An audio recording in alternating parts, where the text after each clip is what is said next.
Namiss kita. Saan ka ba nang galing? Teka nga lang. Sino siya? Kapatid mo ba? Sa pagkakaalam ko, solo ka lang. Oo nga. Solo anak lang ako. Si Kayla. Dati kong best friend. At yung dinadala niya, ako yung ama.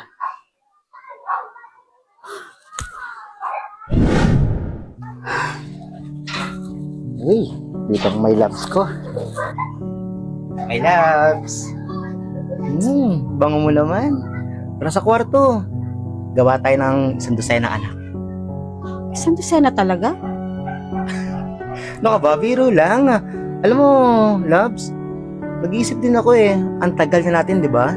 Tapos, hindi pa tayo nagkakaanak. Pero, kahit malaki yung agwat ng edad natin, di ba? Magkaka-baby pa rin tayo. My loves, may sasabihin ako sa'yo. Ano yun? Sige, kahit ano. Tinapat na kasi ako ni doktora eh. Hindi na raw ako magkakaanak. Hindi ko kagad sinabi sa'yo kasi ayoko mawala ka.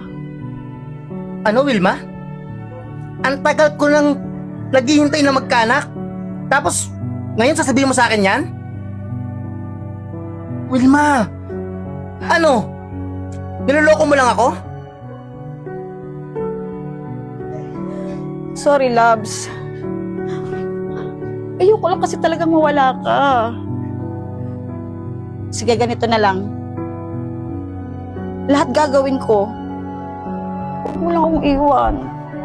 Alam mo namang mahal na mahal kita. Kaya lang, hindi ko may bibigay yung gusto mo.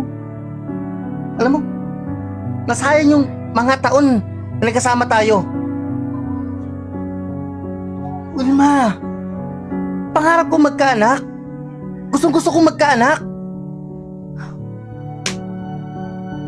Alam mo, yung mga taon na yan, kung sinabi mo agad sa akin, dapat nag-ampo na lang tayo, di ba? Pero, nilihim mo eh. Parang niloloko mo lang ako eh. Alam mo, nahinis ako sa'yo. Diyan ka lang. Bitawan mo nga ako. Jenny!